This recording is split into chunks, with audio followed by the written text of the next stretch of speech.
Hello everyone, welcome back to this channel. This is Raghav Arora और आज guys हम लोग बात करने वाले हैं इस वीडियो में इंटीग्रेशन बाय सब्स्टिट्यूशन की।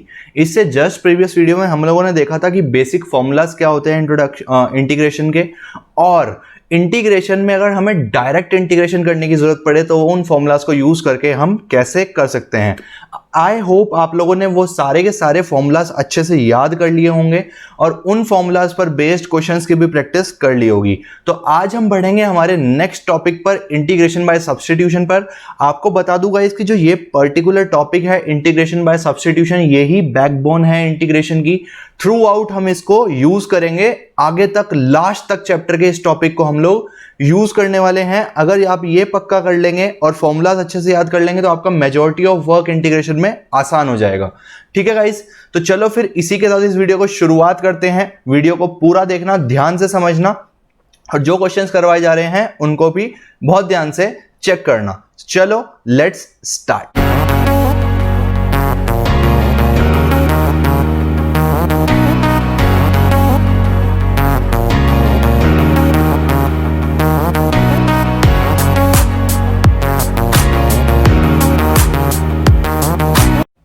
सो गाइज, अभी तक हमने जितने भी इंटीग्रेशन के क्वेश्चंस प्रैक्टिस करे थे उनमें क्या हो रहा था, उनमें यह हो रहा था कि हमें डायरेक्टली उस फॉर्म में क्वेश्चन मिल रहा था जिस फॉर्म का फॉर्मूला हम लोगों को पता है। यानी कि हम क्वेश्चन को देखते ही या तो हम क्वेश्चन को चेंज कर रहे थे, उस फॉर्म में सिंपली हो जा रहा था और हम उसका आंसर्स डायरेक्ट लिख रहे थे with the help of integration के बेसिक फॉर्मूलाज। अब कुछ सिनेरियो चेंज होगा। अब क्या होगा, आपको यहां से ऐसे क्वेश्चंस मिलेंगे जो डायरेक्टली तो इंटीग्रेट नहीं हो सकते, ठीक है, उनको आप डायरेक्टली फॉर्मूला लगाकर इंटीग्रेट नहीं कर सकते, but with the use of some technique you can apply that technique under these questions and you will be coming up with a simpler version of that question. यानी कि इन techniques को apply करके आप question को change करेंगे, आपको जो basic formulas आते हैं उनकी टर्म्स में, और फिर सॉल्व करेंगे। ठीक है, तो इसी तरह के ही ज्यादातर आपको क्वेश्चंस देखने को मिलेंगे। बेसिक पर बहुत कम आते हैं, सब्स्टिट्यूशन करने के क्वेश्चंस सबसे ज्यादा आते हैं। तो ध्यान से समझेंगे क्या टेक्निक है, क्या मैं करने जा रहा हूं, तभी आप इस टॉपिक पर अपनी पकड़ बना पाएंगे। तो चलो एक एग्जाम्पल लेता हूं, मैं एक एग्जाम्पल लेता हूं। चलो ये लेते हैं। आपको पता है कि, चलो एग्जांपल ऐसे लेते हैं, आपको पता है कि इंटीग्रेशन cos x dx क्या होता है, sin x प्लस सी। आपको पता है इंटीग्रेशन cos x dx क्या होता है, sin x प्लस सी। पर अगर मैं आपसे पूछूं कि मेरे को तो ये बताओ, integration of cos 7 minus 2x dx, ये बताओ, तो क्या ये जो पर्टिकुलर फंक्शन है ये आपकी इंटीग्रेबल फॉर्म है। आपको जो फॉर्मूला पता है वो तो ये वाला पता है, लेकिन आपको अगर x की जगह कुछ और दे दिया जाए तो इसको इवेल्युएट करना आपको नहीं आता है। ठीक है, तो सबसे पहले हम लोग यही सीखेंगे कि अगर x की जगह कोई लीनियर फंक्शन दे दिया जाए उस केस में हम लोग कैसे क्वेश्चंस को सॉल्व कर सकते हैं। तो ध्यान से समझेंगे। हमारा पहला टारगेट क्या है, मैं लिख देता हूं। पहली चीज हम लोग सीखने जा रहे हैं अंडर सब्स्टिट्यूशन। सब्स्टिट्यूशन हम यूज करेंगे, यहां पे मैं सिखाता हूं कैसे सब्स्टिट्यूट करते हैं। पहला है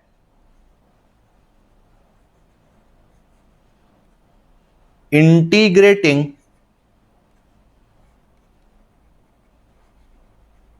functions, integrating functions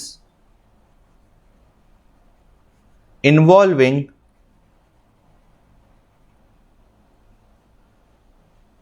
linear functions। ऐसे functions का इंटीग्रेशन जो इसमें इन्वॉल्वमेंट हो लीनियर फंक्शंस का। फॉर एग्जाम्पल यहां पर देखो 7 minus 2x is a linear function. यहां पर cos x की जगह cos 3x होता, उसको भी मैं एक 3x को भी मैं एक लीनियर फंक्शन बोल सकता था। तो सबसे पहले हम लोग यही सीखेंगे कि लीनियर फंक्शंस का इवैल्यूएशन कैसे हम लोग कर सकते हैं। तो ध्यान से समझेंगे, आपको मैंने एक चीज सिखाई थी, integration of phi x dx अगर fx प्लस c होता है तो अब हमारा टारगेट क्या है, हमें इंटीग्रेट करना है phi of ax plus b dx और ये बताना है क्या होगा। तो मेरे को पता है कि मैं इसको डायरेक्टली इंटीग्रेट करके नहीं लिख सकता f of ax plus b plus constant c। ऐसा करना बिल्कुल गलत होगा, बिकॉज ये कोई रूल नहीं है। आपको जो फॉर्मूलाज दिए गए हैं वो सिर्फ x अगर प्रेजेंट है तो सॉल्व करने के लिए दिए गए हैं। x की जगह अगर 2x, 3x, minus 2x, minus 3x या फिर कोई और लीनियर फंक्शन या कोई और फंक्शन आता है तो उस केस में इंटीग्रेट करने का जो फॉर्मूला है वो बदल जाएगा, तब आप डायरेक्टली वो फॉर्मूला अप्लाई नहीं कर सकते। ऐसा करना बिल्कुल गलत होगा कि अगर आप लोग कहो कि भाई जो integration sec square x dx है वो तो भैया ने सिखाया था 10x प्लस c, इसका मतलब अगर गलती से उसने क्वेश्चन में पूछ लिया sec स्क्वायर 2x dx का बताओ, तो आप tan 2x प्लस c लिख आओगे। ऐसा करना मैंने बिल्कुल भी नहीं सिखाया, ऐसा करना बिल्कुल गलत होगा। This is wrong. sec square 2x dx tan 2x plus c नहीं होता, मैंने ये नहीं सिखाया। तो भाई ये गलती मत करना, ठीक है। मैं अब देखते हैं कि इस तरह के अगर सीन हो तो हम कैसे करते हैं, स्टेप वाइज आगे बढ़ रहे हैं, ठीक है।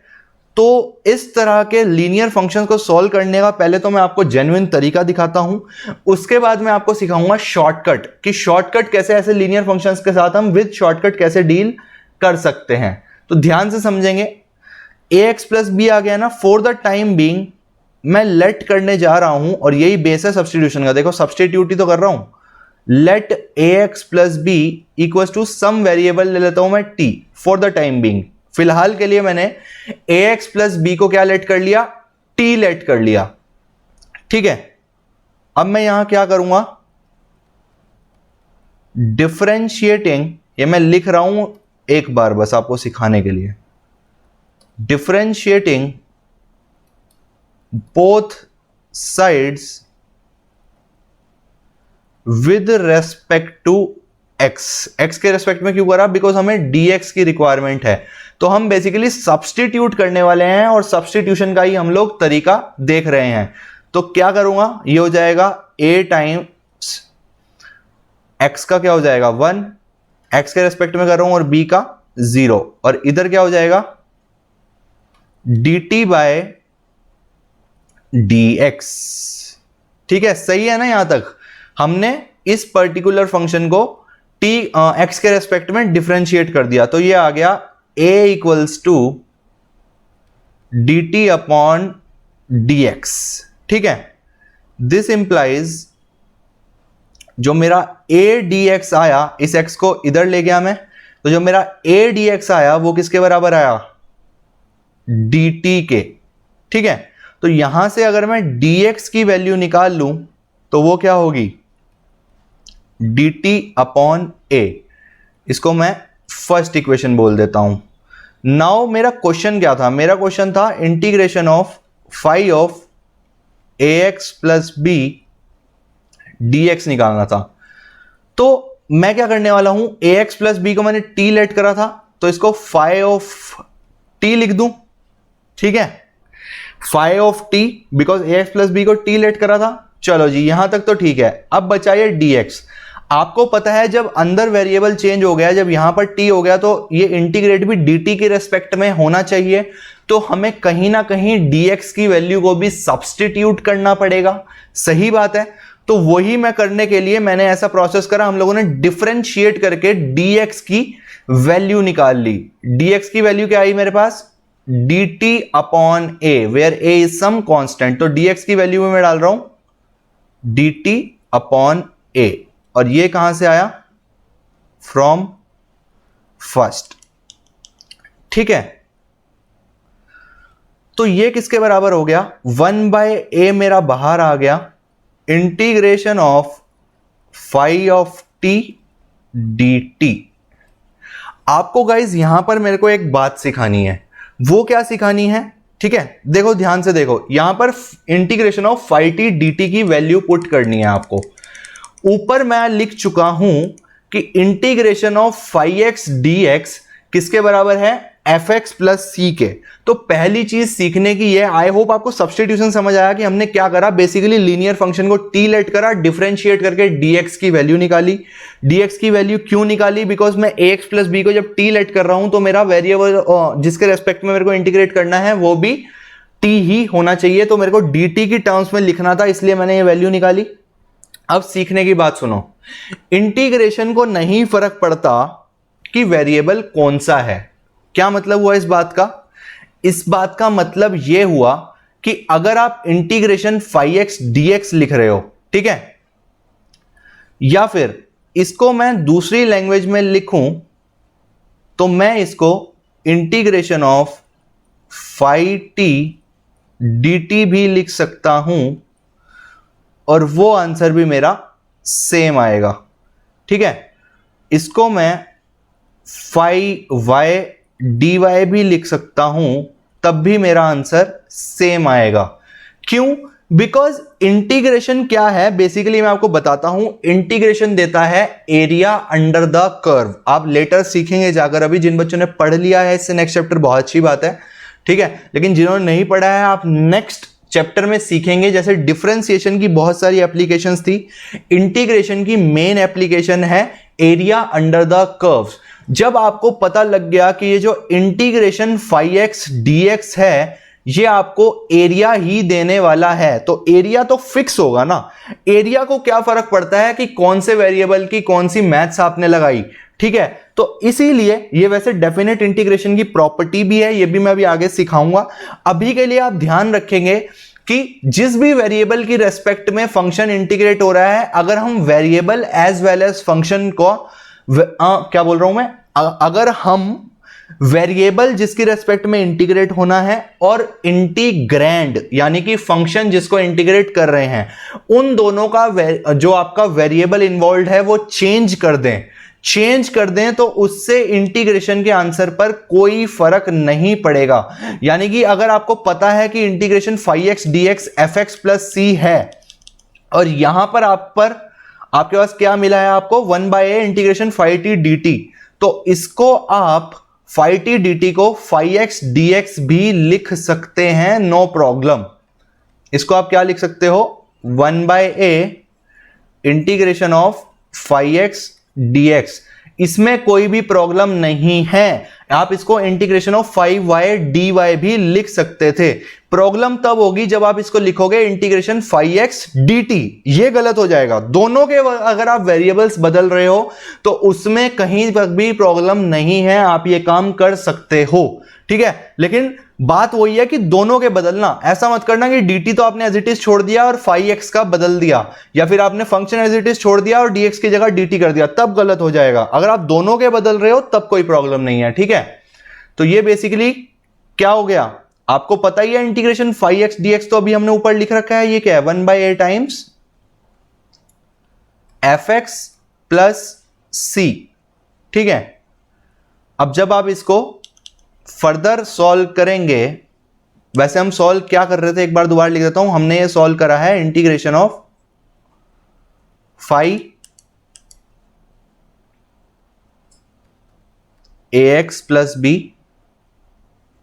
डी एक्स, यही तो हमने सॉल्व करा है। एक चीज मेरे को आपको और सिखानी है, सब्स्टिट्यूशन में जो ये वाली प्रॉपर्टी होती है गाइस, जो मैंने अभी आपको सिखाई, जो ये वाली प्रॉपर्टी होती है जो मैंने अभी आपको सिखाई, ये वाली प्रॉपर्टी डेफिनेट इंटीग्रेशन में एप्लीकेबल होती है। सही बात है, ये हम यहां पर नहीं लगा पाएंगे, आई एम सॉरी, शायद मैंने थोड़ा आपको मिसगाइड कर दिया, तो मैं अपनी मिस्टेक रेक्टिफाई करता हूं।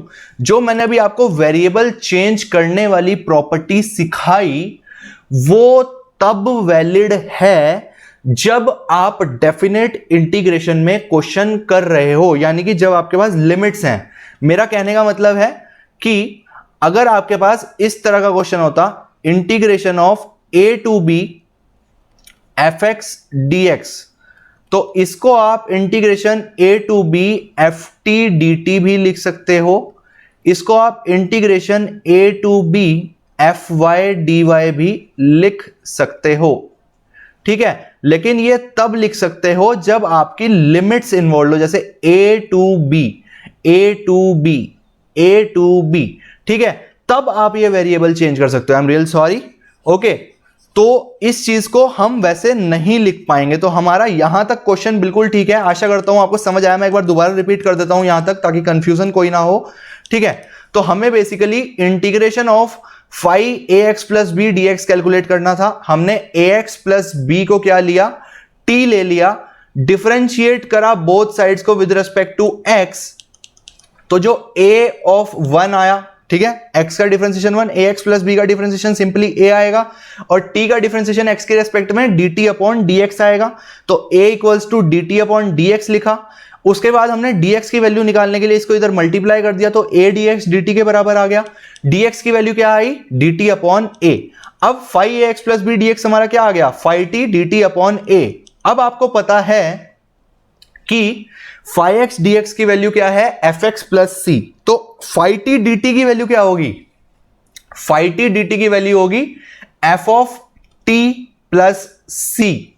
सही बात है, सेम उसी चीज पर जब 5x dx का integration f of x plus c है, तो 5t dt का f of t plus c हो जाएगा। इसमें तो कोई प्रॉब्लम नहीं है, ठीक है।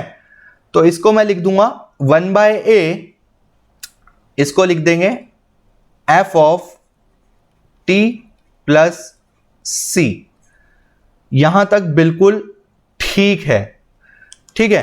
वो जो मैंने आपको प्रॉपर्टी बताई वो डेफिनेट इंटीग्रेशन की है, काफी बड़ा चैप्टर है, मैं मिक्स नहीं होना है आप लोगों को, मैं भूल गया, आप लोग अभी इंडेफिनेट स्टार्टिंग में ही हो, ठीक है। तो उस चीज को भूल जाना भी चाहिए अगर आपको भूलना है, बाकी वो आगे तो आएगा ही, मैं पढ़ाऊंगा, ठीक है। तो ये हो जाएगा यहां से 1/a f of t plus c by a, दोनों कांस्टेंट है तो इसको c डैश लिख सकता हूं। मोर ओवर आपने t की वैल्यू सिर्फ लेट करी थी, लेट करी थी, इसका मतलब आपको t की वैल्यू वापस डालना पड़ेगा। तो t की वैल्यू क्या थी, t की वैल्यू थी ax प्लस b, तो मैं यहां पर ax प्लस b वापस डाल रहा हूं, और c बाय a को c डैश एक नया कांस्टेंट लिख दिया। ये किसका आंसर आया, integration of 5ax plus b dx। This will be my general proof, ठीक है, this will be my general proof, okay. I hope आपको मेरी बात क्लियर हुई है। अब यहां से आपको एक चीज समझनी है, इस प्रूफ से हमें क्या सीखा हमने, देखो इसमें सब्स्टिट्यूशन का यूज किया है। अभी बहुत सारे क्वेश्चंस में सब्स्टिट्यूशन और फर्दर लेकर जाऊंगा। इसमें हमने सब्स्टिट्यूट करा ना t के बराबर। सिमिलरली सब्स्टिट्यूशन में आपको डिफरेंट फंक्शंस को t लेकर क्वेश्चन को इंटीग्रेबल फॉर्म में लेकर आना होता है, ठीक है। तो यहां से सीखने की बात देखो, बेसिकली हुआ क्या भाई, आपको ये तो बता ही दिया था मैंने कि जो 5x dx का इंटीग्रेशन है वो है fx प्लस c, ये तो मैंने आपको पहले ही बता दिया था, ये तो गिवन है, ठीक है। हमें सॉल्व करने से क्या सीखने को मिला, अगर x की जगह कोई लीनियर फंक्शन आ गया तो इंटीग्रेशन सेम रहेगा, f of ax plus b, x की जगह f of ax plus b, अगर fx dx है तो fx plus c, 5ax plus b dx है तो f of ax plus b plus c, सब कुछ सेम रहा, लेकिन एक एक्स्ट्रा फैक्टर आ गया। वो क्या आया, ये वाला। तो इस फैक्टर का क्या फंडा है, बेसिकली एनालाइज अगर आप करोगे तो आपको देखने को मिलेगा कि जो भी x का कोफिशिएंट होता है फॉर लीनियर फंक्शंस ओनली, अगर ये ax स्क्वायर प्लस b होता तो सिनेरियो बिल्कुल डिफरेंट होता। मैं सिर्फ लीनियर फंक्शंस की बात कर रहा हूं। लीनियर फंक्शंस के लिए जो भी x का कोफिशिएंट होता है वो बेसिकली ओरिजिनल आंसर से डिवाइड हो जाता है in case of linear functions. अब मैं अगर एग्जांपल के तौर पर बात करूं आप लोगों से, तो मैं कहना चाहता हूं कि इंटीग्रेशन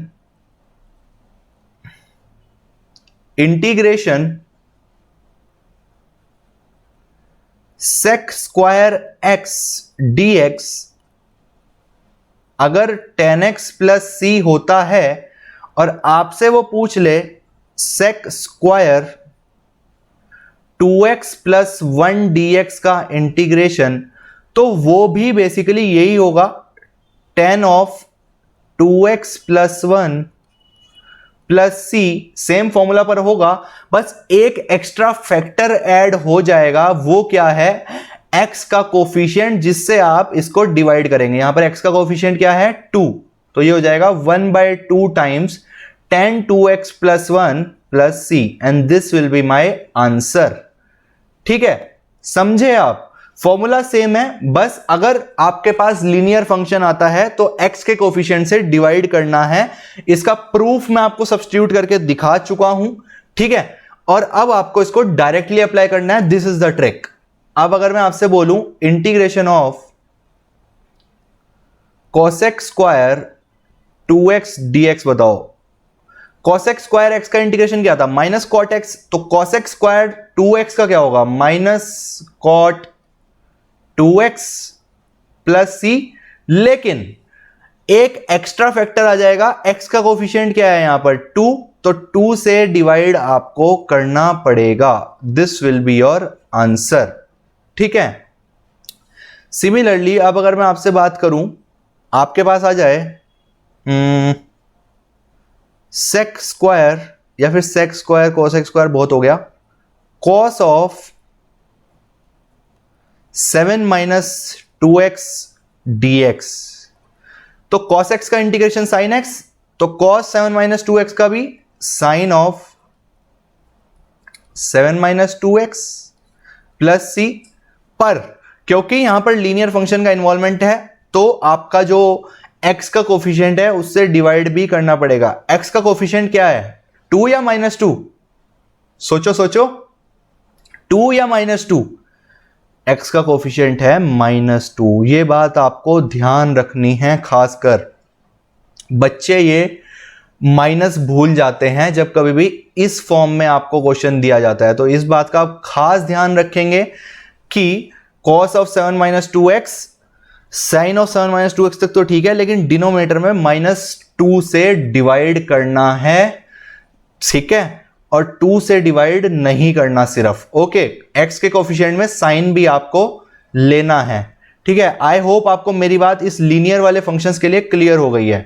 ठीक है, तो हम लोग क्या कर लेते हैं, एक बार सारे फॉर्मूलाज दोबारा लिख लेते हैं ताकि आपको रिवाइज हो जाए इन लीनियर फंक्शंस की फॉर्म में। ठीक है, तो हम लोग यहां पर फॉर्मूलाज लिख रहे हैं। Formulas in terms of linear functions, सारे नहीं, जितने लिख पाएंगे, जितने मुझे याद आ जाएंगे फिलहाल वो लिख लेंगे। पहला फॉर्मूला ax प्लस बी की पावर n dx। x की पावर n dx का क्या था? x की power n plus 1 upon n plus 1 dx, तो ax प्लस बी की पावर n dx का क्या होगा? ax plus B, linear function as it is, बाकी फॉर्मूला सेम, की power n plus 1 upon n plus 1 plus C. पर यहां पर एक चीज आ जाएगी, x का कोफिशिएंट जो कि है a, वो आपका डिनोमिनेटर में डिवाइड हो जाएगा। This will be your answer to the first formula. ठीक है, x के कोफिशिएंट से डिवाइड करना किसी भी फॉर्मूला में ना भूलें। दूसरा, इंटीग्रेशन ऑफ e की power ax plus B dx, तो सेम e की power ax plus B plus C, ये तो होता ही है, लेकिन x के कोफिशिएंट से डिवाइड करना ना भूलें। Third, integration of dx upon ax plus B, तो ये क्या हो जाएगा? log of mod ax plus B plus सी।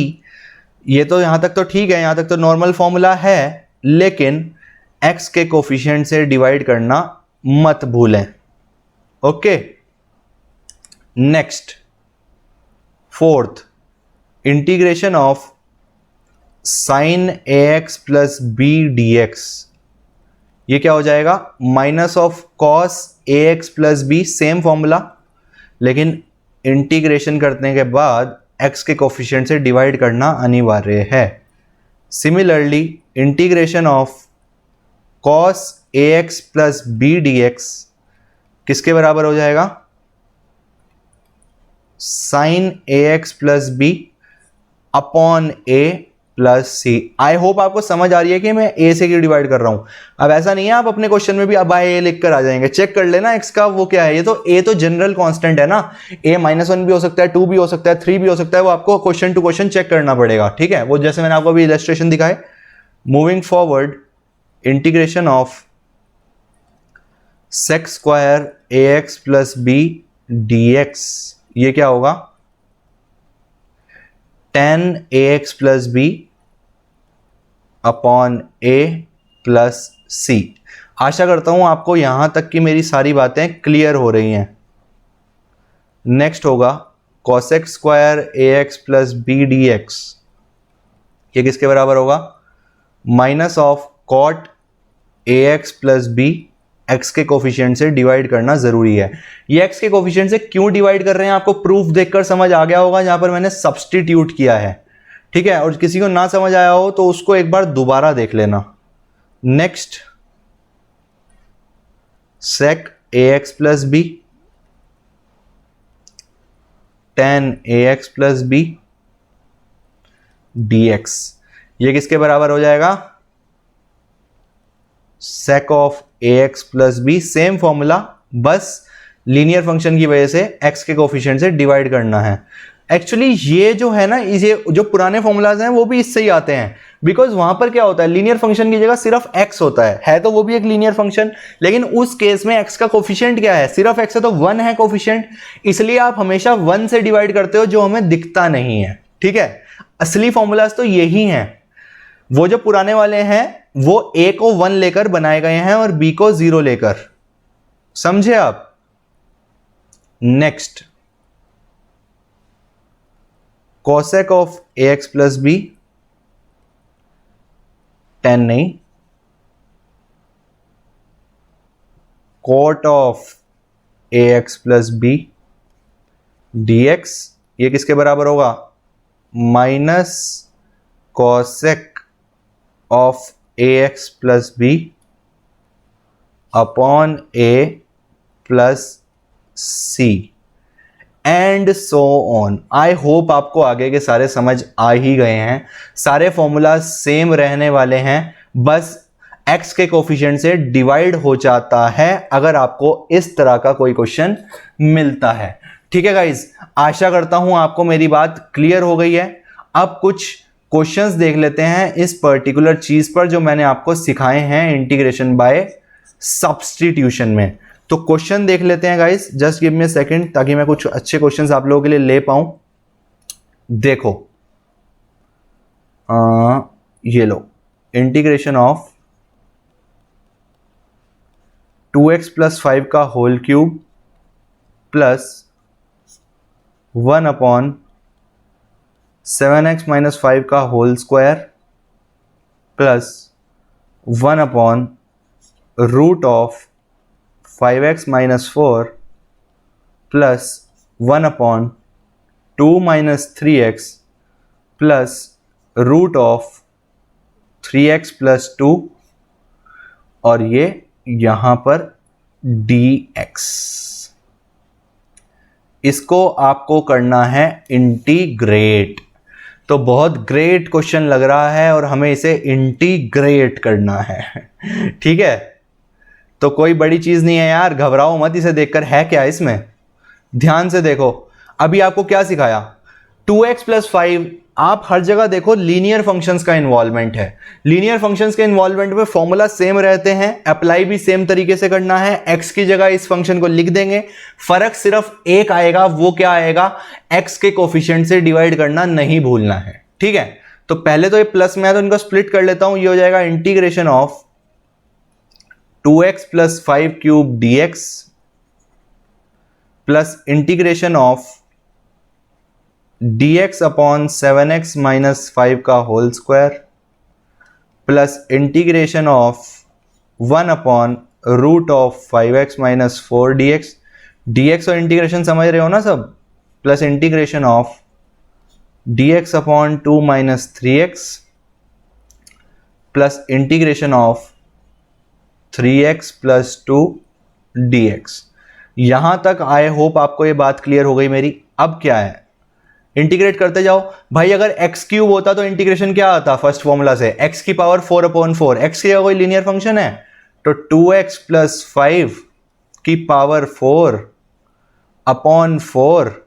लेकिन एक कंडीशन है, जो x का कोफिशिएंट है उससे भी डिवाइड करना है, यानी कि 4 इंटू एक्स का कोफिशिएंट क्या है 2, तो 2 से डिवाइड कर दिया, प्लस 1/7x माइनस 5 का होल स्क्वायर। ये भी आप कर लोगे। अगर 1 अपॉन एक्स स्क्वायर होता तो उसका इंटीग्रेशन क्या होता है, -1 अपॉन एक्स। कैसे आता है, x की पावर n, इसको ऊपर लेकर जाओगे तो 7x माइनस 5 का पावर -2। उसको जब आप x की पावर n वाला इंटीग्रेशन लगाओगे तो क्या आएगा, -1 upon x. 1 upon x square का -1 अपॉन एक्स। ठीक है, तो यहां पर x की जगह कुछ हो रहा है तो -1 अपॉन वही जो है, लेकिन एक कंडीशन है, वो क्या, x का कोफिशिएंट जो कि 7 है उससे डिवाइड करना अनिवार्य है। तो यहां पर मैंने इससे डिवाइड कर दिया, प्लस 1/√x। कहा था कम यूज होता है पर याद कर लेना, 1/√x का इंटीग्रेशन 2√x। x की जगह कोई लीनियर फंक्शन है तो ये भी क्या हो जाएगा 2√, यही लीनियर फंक्शन, लेकिन कंडीशन एक है, x के कोफिशिएंट से डिवाइड करना नहीं भूलेंगे, तो इसलिए अपॉन 5 भी आएगा एडिशनली। नेक्स्ट है 2 माइनस 3x, लीनियर फंक्शन है। अगर 1 अपॉन एक्स होता तो क्या आता, log x। 1 upon 2 minus 3x है तो same log of mod of 2 minus 3x आएगा। लेकिन क्या यहीं तक छोड़ दोगे, नहीं, x के कोफिशिएंट से भी डिवाइड करना जरूरी है, अपॉन -3 प्लस 3x प्लस 2 की पावर 1/2। भाई अगर x की पावर 1/2 होता है तो इंटीग्रेशन आता x की पावर 1/2 प्लस 1 अपॉन 1/2 प्लस 1, जो कि हो जाता x की पावर 3/2 अपॉन 3/2, जिसको हम सिंप्लीफाई करके लिखेंगे तो क्या आएगा 2/3 टाइम्स x की पावर 3/2। पेन कॉपी से करके देखना, हो जाएगा। मेरे को तो ज्यादा प्रैक्टिस हो गई है तो मैं ओरली कर पा रहा हूं, पर आप पेन कॉपी लेकर बैठोगे तो हो जाएगा। तो ये हो जाएगा 2/3 टाइम्स 3x प्लस 2 की पावर 3/2। लेकिन यहीं पर नहीं छोड़ेंगे बिकॉज x के कोफिशिएंट से डिवाइड करना जरूरी है, तो ये एडिशनल 3 से मैंने डिवाइड कर दिया। और लास्ट में आपका constant of integration, this will be my answer. I hope आपको गाइज ये बात क्लियर हो गई है। Moving forward to our next question. Next question क्या है, a की पावर 3x प्लस 2 dx, इसको इंटीग्रेट करना है। तो कोई बात नहीं, a की पावर x का इंटीग्रेशन क्या होता था, a की पावर x अपॉन log है, तो a की पावर 3x प्लस 2 का क्या होगा, a की power 3x plus 2 upon log a। अब भी तो a ही आएगा बिकॉज a की पावर x का क्या आता था, a की power x upon log a, क्योंकि यहां पर x की जगह 3x प्लस 2 आया है तो जहां जहां x था वहीं पर तो 3x प्लस 2 लिखोगे कि a की जगह भी 3x प्लस 2 लिख दोगे। ये बात ध्यान रखना, गलती करते हैं बच्चे, प्लस c। लेकिन क्या ये यहां पर खत्म हो जाएगा, जी नहीं, आपको यहां पर 3 से डिवाइड भी करना पड़ेगा, या फिर कहूं 1/3 से मल्टीप्लाई करना पड़ेगा, बिकॉज x का कोफिशिएंट क्या है 3 है। आई होप अब आपको मेरी बात थोड़ी सी क्लियर हो गई होगी मैं कहना क्या चाहता हूं। नेक्स्ट देखेंगे, नेक्स्ट क्या देखें, नेक्स्ट देख लो, just give me a second, कोई दिख जाए क्वेश्चन अच्छा सा। सब एक जैसे हैं वैसे तो। देखो next, integration of x plus 3 की पावर 2/3 dx। अब इसमें कंफ्यूज होने की बिल्कुल भी जरूरत नहीं है, ये आपका वही x की पावर 2/3 वाला इंटीग्रेशन है, तो ये हो जाएगा x प्लस 3 की power 2/3 plus 1 upon 2/3 plus 1 plus c। और इसको जब आप फर्दर सॉल्व करोगे तो ये हो जाएगा 3/5 x प्लस 3 की पावर 5/3 प्लस सी। बच्चे कहेंगे भैया आपने x के कोफिशिएंट से डिवाइड क्यों नहीं करा। मैं कहूंगा भाई x का कोफिशिएंट देखो यहां पर क्या है 1 है, कर लो 1 से डिवाइड, लो कर दिया 1 से डिवाइड, खुश हो गए तुम? तो यही मैं समझाना चाह रहा था कि जब आप directly sec square x dx का इंटीग्रेशन करते हो तब भी x का कोफिशिएंट 1 होता है, इसलिए आंसर पर फर्क नहीं पड़ता। लेकिन अगर x की जगह कोई और फंक्शन है तो x के कोफिशिएंट से डिवाइड करना अनिवार्य है, उसको ना करने पर आपका आंसर गलत हो जाएगा। ठीक है, फॉर एग्जाम्पल अब एक क्वेश्चन देखो बस, अब इंटीग्रेशन ऑफ e की power minus x plus A की power minus x plus x की power A plus sec square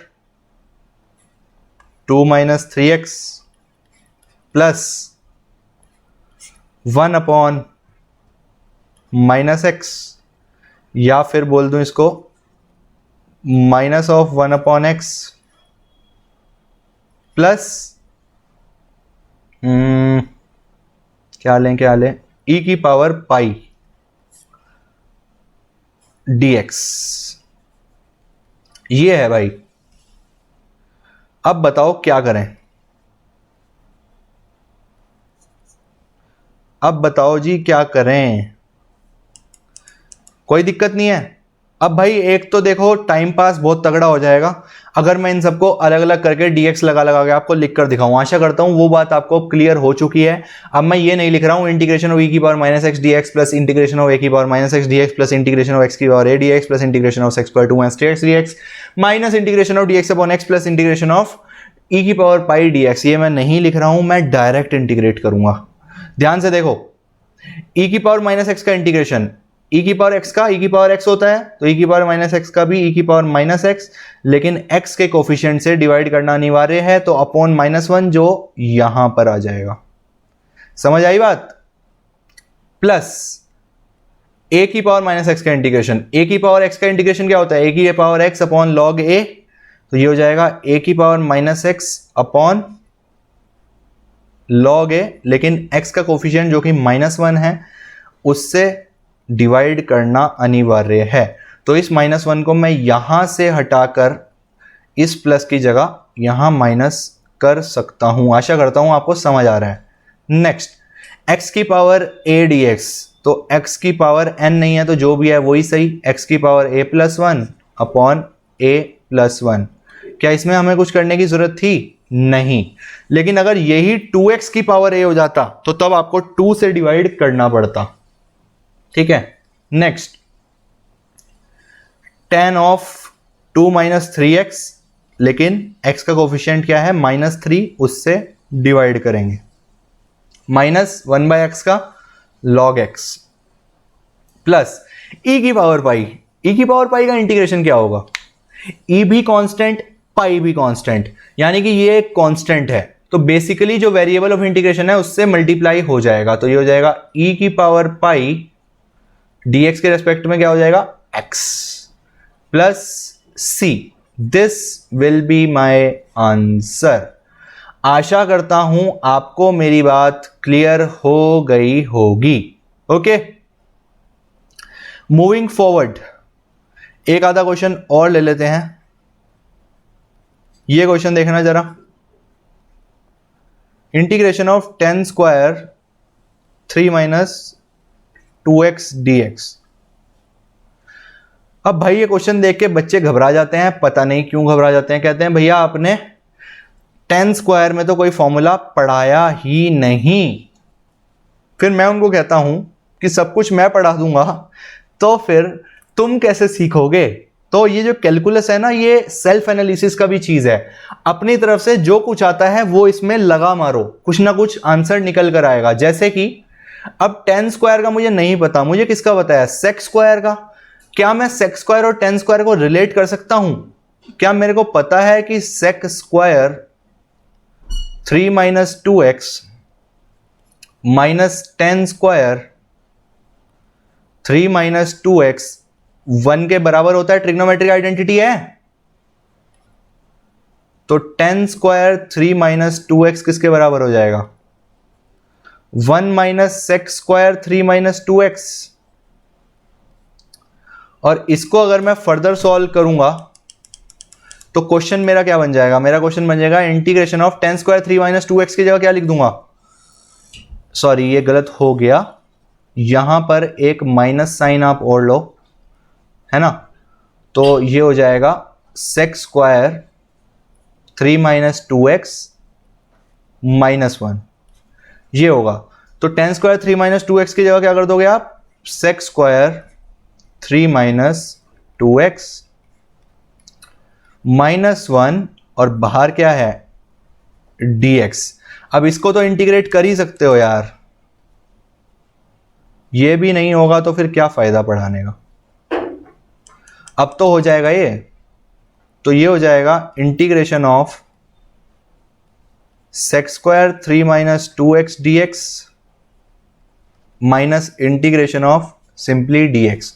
तो ये हो जाएगा 10 ऑफ 3 माइनस 2x, लेकिन x का कोफिशिएंट क्या है -2, उससे डिवाइड करना है शॉर्टकट के थ्रू। वैसे ये इंटीग्रेशन बाय सब्सटीट्यूशन में आता है, आपको समझ आ गया होगा सब्सटीट्यूट कैसे करा है मैंने, वो ऊपर प्रूफ गिवन है जो, वो चेक कर लेना। और dx का क्या हो जाएगा x plus c, this will be my answer to this question. आशा करता हूं गाइज आपको मेरी बात क्लियर हो गई है। अब नेक्स्ट चीज हमें क्या देखनी है, नेक्स्ट चीज हमें देखनी है कुछ क्वेश्चंस यार ऐसे होते हैं जहां पर हम, जैसे अभी मैंने प्रूफ में सब्स्टिट्यूशन यूज करा था ना, आपको डायरेक्टली क्वेश्चन में भी सब्स्टिट्यूशन यूज करना पड़ सकता है। देखो कैसे, जैसे कि मैं एक क्वेश्चन लेता हूं, एक हेडिंग लगा लेते हैं, चलो हेडिंग रहने दो, वो नेक्स्ट वीडियो में देखेंगे हेडिंग। एक क्वेश्चन लेता हूं और इसका मेजर पोर्शन नेक्स्ट वीडियो में कवर करेंगे। Integration of log x upon x dx,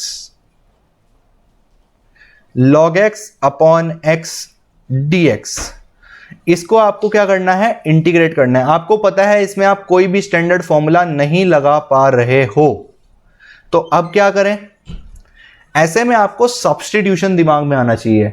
आपको कुछ ऐसा सब्स्टिट्यूशन ढूंढना है जिससे कि आप इसको सिंप्लीफाई कर सकें। जैसे अगर मैं सोचूं, आपको बेसिकली ट्रिक अगर आप मेरी तरफ से लेते हो तो आपको ऐसा फंक्शन ढूंढना है जिसका डिफरेंशिएशन इस फंक्शन में प्रेजेंट हो। फॉर एग्जांपल यहां पर अगर मैं सब्स्टिट्यूशन के नाम पर अगर मैं x को t ले लेता हूं तो इससे मेरा dx जो आएगा वो dt के बराबर आ जाएगा। वही सेम प्रोसीजर, कैसे बता देता हूं, x के रिस्पेक्ट में डिफरेंशिएट करा तो ये 1 हो गया, dt अपॉन dx हो गया। दिस इंप्लाइज dx किसके बराबर आ गया, dt के। एक तो तरीका हो गया ये, लेकिन इससे फायदा क्या हुआ, क्या आप log x को x के रेस्पेक्ट में लिख सकते हो, बताओ। जब आपने dx को dt में चेंज कर दिया एज पर दिस कंडीशन, तो आपको बाकी का पूरा क्वेश्चन भी तो t में ही चेंज करना पड़ेगा, तभी तो आप उसे इंटीग्रेट कर पाओगे। ठीक है, तो इसका मतलब ये तो हो गया फेल, ये तो भाई नहीं चलेगा। अब नेक्स्ट देखो, अब अगर मैं log x को t लेता हूं और इसको डिफरेंशिएट करता हूं विद रिस्पेक्ट टू x, तो ये हो जाएगा 1/x equals to dt upon dx। This implies dx upon x किसके बराबर हो गया, dt के। अब से मैं गाइज ये वाला स्टेप नहीं करूंगा, इसके बाद सीधा मैं ये करूंगा। आई होप आपको समझ आ जाएगा। log x का क्या करा, 1/x, लास्ट में dx और t का dt, क्योंकि हमेशा ही वो ऊपर ले जाना होगा। ठीक है, अब ये करने से देखो क्या फायदा हुआ, ये करने से फायदा ये हुआ गाइज कि आप ध्यान से देखो, हमने dx अपॉन x का रास्ता बना लिया। dx अपॉन x किसके बराबर आ रहा है, dt के, और log x को आपने t ले लिया। तो बेसिकली क्वेश्चन किस में चेंज हो गया, इंटीग्रेशन ऑफ log x की जगह क्या डालोगे आप, t लिया आपने, t, dx अपॉन x की जगह क्या डालोगे, dt। तो ये बेसिकली क्वेश्चन पता कैसा हो गया, इंटीग्रेशन x dx। क्या होता है इसका answer, t² upon 2 plus c। लेकिन this will not be our final answer. आपको एक चीज पर ध्यान देना है कि टी आपने लेट करा है, तो ये आपकी रिस्पॉन्सिबिलिटी है कि लास्ट में आप यहां से टी की वैल्यू भी खुद पुट करें। तो टी स्क्वायर है तो लॉग एक्स का whole square upon 2 plus C, this will be my answer. आशा करता हूं आपको मेरी बात समझ आई है। तो बेसिकली मैंने क्या करा, एक फंक्शन को मैंने टी लिया और ऐसी चीज को टी लेना है जिससे कि आप बचे हुए क्वेश्चन को सिंप्लीफाई कर सकें। बिकॉज मेरे को पता था अगर मैं log x को टी लूंगा तो log x का डिफरेंशिएशन आएगा 1/x dx equals to dt, और मेरे को दिख रहा है कि 1/x dx प्रेजेंट है। तो मेरा क्वेश्चन देखो कितना आसान हो गया। तो ये जो जजमेंट है ये आपको एक क्वेश्चन से नहीं आएगा, आपको खूब सारी प्रैक्टिस करनी पड़ेगी। मैं भी खूब सारे क्वेश्चन करवाऊंगा नेक्स्ट वीडियो में, ठीक है। एक क्वेश्चन और देख लेते हैं थोड़ा सा क्लियर करने के लिए, नेक्स्ट वीडियो में क्वेश्चंस का भूचाल मचा देंगे। एक क्वेश्चन और देखो integration of cos x upon 1 plus sine x dx, ये सब सब्स्टिट्यूशन है गाइस। जो हम टी ले रहे हैं ना इसको बोलते हैं सब्स्टिट्यूशन। सब्स्टिट्यूट कर रहे हैं और डिफरेंशिएट कर रहे हैं। अच्छा, आप देख रहे होंगे कि आपको डिफरेंशिएट करना पड़ रहा है, इसीलिए बच्चों बोला था कि इंटीग्रेशन डिफरेंशिएशन के बिना नहीं चलता। अब जिसको डिफरेंशिएशन नहीं आता वो इसको इंटीग्रेट कैसे कर लेगा, बताओ, आप ही बताओ। चलो खैर, नहीं आता हो तो यार प्लेलिस्ट अवेलेबल है, पढ़ लेना, सब पढ़ा दिया है। ओके, अब ये क्वेश्चन है cos x upon 1 plus sine x dx, क्या करें सोचो। सब्स्टिट्यूट करना पड़ेगा, और तो कोई तरीका नहीं दिखा रहा है मुझे, ये क्या करूंगा और मैं इतने अजीबो गरीब क्वेश्चन में। कोई प्रोडक्ट रूल क्वेश्चन रूल तो होता नहीं है इसमें, इंटीग्रेशन में बाय पार्ट्स होता है, बाद में बात करेंगे, वो सब अभी वैलिड नहीं है, भूल जाओ उसको, किसी ने पढ़ रखा हो तो क्या करूं, टी लेना है। अच्छा, मेरे को एक चीज दिख रही है, मेरे को साइन एक्स और cos x दिख रहा है। मुझे यह भी पता है कि साइन एक्स का डिफरेंशिएशन क्या होता है, cos x, और ऊपर क्या पड़ा हुआ है, cos x dx पड़ा हुआ है। तो अगर मैं सिर्फ sin x को t लेता हूं तब भी ऑल दो काम हो जाएगा। अगर मैं sin x को t लेता हूं,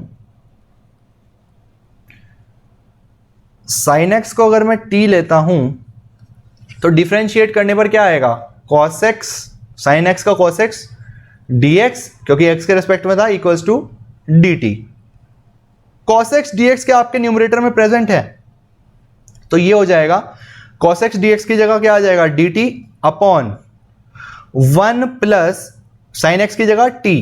ये आपकी रिस्पॉन्सिबिलिटी है, जब आपने आपका वेरिएबल ऑफ इंटीग्रेशन dt कर दिया है तो आपको फंक्शन को भी t में ही लाना पड़ेगा, तभी आप इंटीग्रेट कर पा रहे होंगे। अगर एक भी फैक्टर x में रह गया है तो आपका क्वेश्चन इनकम्प्लीट है, पहले उसको पूरे क्वेश्चन को t में लाओ तब इंटीग्रेट करो। क्या dt अपॉन 1 प्लस टी अब आप इंटीग्रेट कर सकते हो, dx upon 1 plus x, log of 1 plus x, तो ये हो जाएगा log of 1 plus t plus c. T की वैल्यू क्या थी, टी की वैल्यू थी साइन एक्स, तो ये हो जाएगा log of 1 plus sine x plus C, this will be my answer. I hope आपको सब्स्टिट्यूशन का एडवांटेज पता लग गया। अब यार इसको और छोटा कर सकते थे हम, ये सब चीजें प्रैक्टिस से आती हैं। देखो, अगर मैंने साइन एक्स की जगह 1 प्लस साइन एक्स को ही टी ले लिया होता, तब भी क्या मेरे इस वाले फैक्टर पर फर्क पड़ता। अब क्या आता, 0 प्लस cos x, डिफरेंशिएट कर रहे हो 1 का तो 0 आना है, dx इक्वल्स टू dt, तो ये आता cos x dx equals to dt। अब मेन क्वेश्चन में आओ आप, integration of cos x dx upon 1 plus sine x. cos x dx की जगह क्या रख सकते हो आप, dt अपॉन डिनोमिनेटर में 1 plus sine x. 1 plus sine x आपका क्या है, t, तो 1 प्लस टी की बजाय आपको डायरेक्टली क्या मिल गया, t मिल गया। तो 1/t का इंटीग्रेशन log t प्लस सी। t की वैल्यू क्या थी, 1 प्लस साइन एक्स, तो वो हो जाएगा log 1 plus sine x plus C. आप चेक कर सकते हो, ऑल्दो हमने दोनों केसेस में जो हमारा फैक्टर है वो अलग अलग सब्स्टिट्यूट किए हैं, स्टिल जो हमारा आंसर आ रहा है वो बिल्कुल सेम आ रहा है।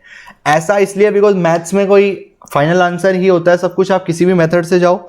लेकिन 1 प्लस साइन एक्स लेने में एक एडवांटेज रहा कि मेरा मेजॉरिटी ऑफ क्वेश्चन सिंप्लीफाई हो गया। ठीक है, ये मेरे को 1 प्लस लेकर घूमना नहीं पड़ा फर्स्ट मेथड की वजह से, सीधे दूसरे वाले में डायरेक्ट dt अपॉन टी आ गया, जैसे कि dx अपॉन x होता है, और इसको मैंने डायरेक्टली इंटीग्रेट कर दिया, तो इससे मेरा क्वेश्चन थोड़ा सा सिंप्लीफाई हो गया। तो ये चीज आपको प्रैक्टिस से आएगी, किसको टी लेना है, कैसे करना है। बस एक बात ध्यान रखना, ऐसे चीज को टी लो जिसका डिफरेंशिएशन क्वेश्चन में पड़ा हो, बस इतना अगर आप कर जाते हो और कैलकुलेशन ठीक करते हो तो आपका काम बन जाएगा। तो ये थी वीडियो गाइस सब्स्टिट्यूशन पर बेस्ड। आई होप आपको सब्स्टिट्यूशन समझ आया है, इलस्ट्रेशंस बेसिक लिए हैं हमने। नेक्स्ट वीडियो में हम इस चीज को और हाई लेवल पर लेकर जाएंगे और वेरियस फॉर्म्स के बारे में डिस्कस करेंगे। ओके गाइस, चलो देन इस वीडियो के लिए इतना ही यार। अब प्लीज इस वीडियो को लाइक जरूर करके जाना, ठीक है, और शेयर भी जरूर करना। ओके देन, मिलते हैं नेक्स्ट वीडियो में, तब तक अपना प्यार बनाए रखो इस चैनल के साथ और खूब शेयर करो। Okay guys, good bye and take care.